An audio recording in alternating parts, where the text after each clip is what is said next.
لا الہ الا اللہ۔ بسم اللہ الرحمن الرحیم۔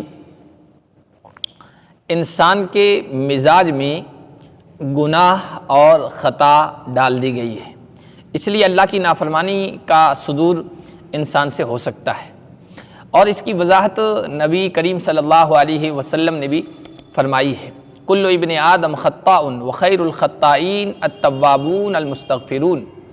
آدم کے جتنے بھی بیٹے ہیں وہ خطا کار ہیں، اور بہترین خطا کار وہ ہیں جو توبہ کرنے والے ہیں، استغفار کرنے والے ہیں۔ اس قاعدے سے انبیاء اور فرشتے الگ ہیں، باقی کوئی اس سے الگ نہیں ہے۔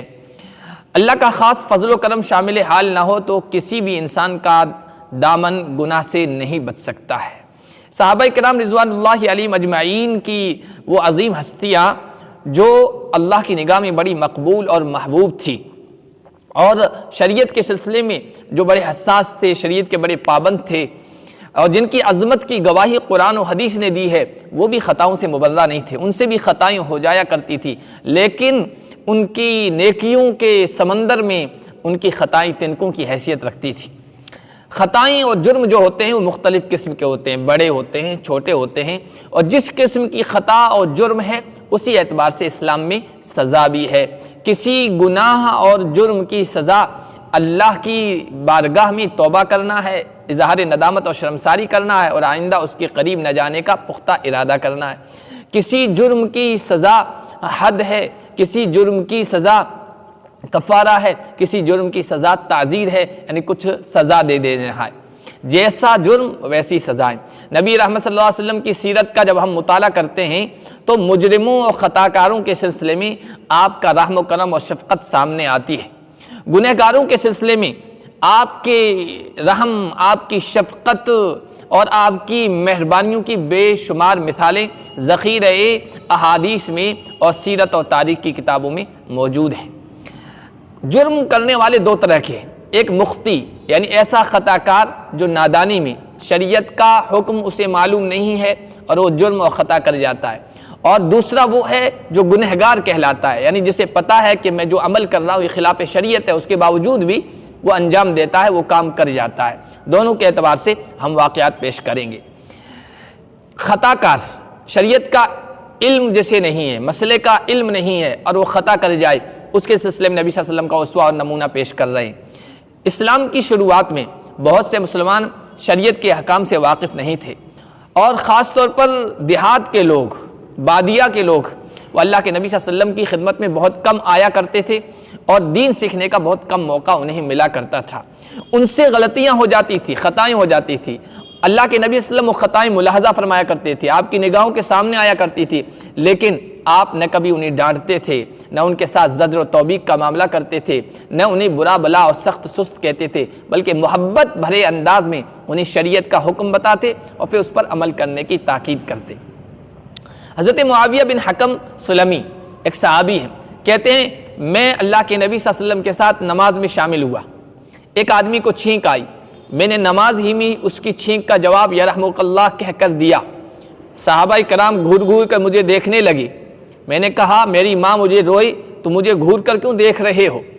تو صحابہ کرام اپنے ہاتھ اپنے رانوں پر مارنے لگے، گویا وہ مجھے خاموش کرنا چاہتے ہیں۔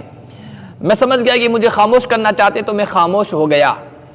پھر اللہ کے نبی صلی اللہ علیہ وسلم جب نماز سے فارغ ہوئے، اللہ کے نبی صلی اللہ علیہ وسلم نے نہ مجھے ڈانٹا، فواللہ ما قہرنی ولا ضربنی ولا شتمنی، نہ سخت سست کہا، نہ مارا، نہ برا بلا کہا۔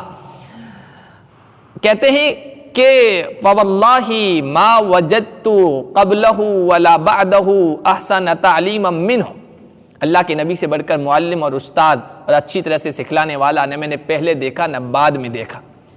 نماز میں بات کرنا یا چھینک کا جواب دینا اس شریعت کے خلاف ہے، شریعت اس سے منع کرتی ہے۔ ان کو پتہ نہیں تھا، صحابہ کرام نے ان کو خاموش کرنا چاہا، اور ان کو احساس ہو گیا کہ میں نے غلط کیا ہے۔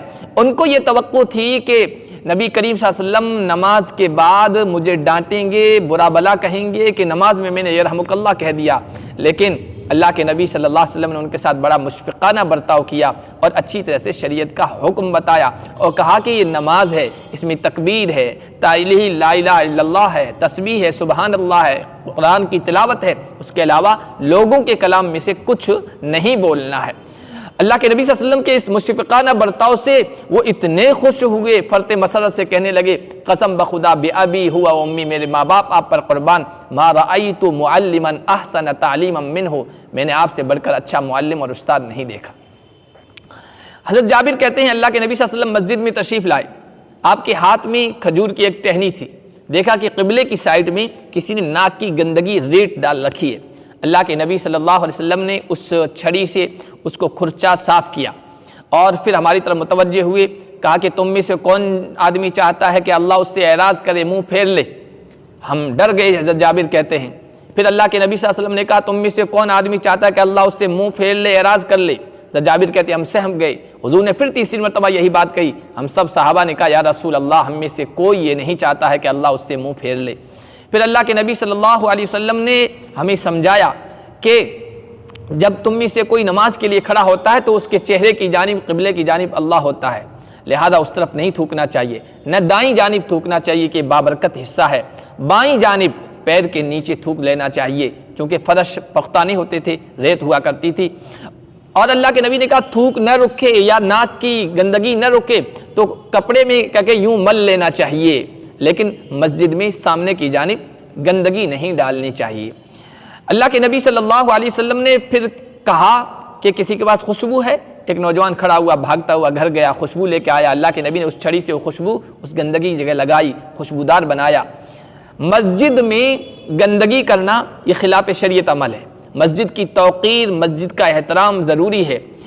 اللہ کے نبی صلی اللہ علیہ وسلم نے اس جرم کے ارتکاب کرنے والے کو ڈانٹا نہیں، اس کو طلب نہیں کیا، اس کو زجر و توبیخ نہیں فرمائی، بلکہ اپنے دست مبارک سے اس گندگی کو صاف کر کے موجود لوگوں کو ایک بہترین درس دیا کہ کوئی خطا کار، کوئی ناواقف شخص مسجد میں کوئی نامناسب حرکت کر لے تو اسے ڈانٹنا نہیں چاہیے، سخت سست نہیں کہنا چاہیے، بلکہ اپنے عمل کے ذریعے سے اس گندگی کو صاف کرنا چاہیے، اس کے ساتھ شفقت بھرا برتاؤ کرتے ہوئے صحیح مسئلے کی جانکاری اسے دینا چاہیے۔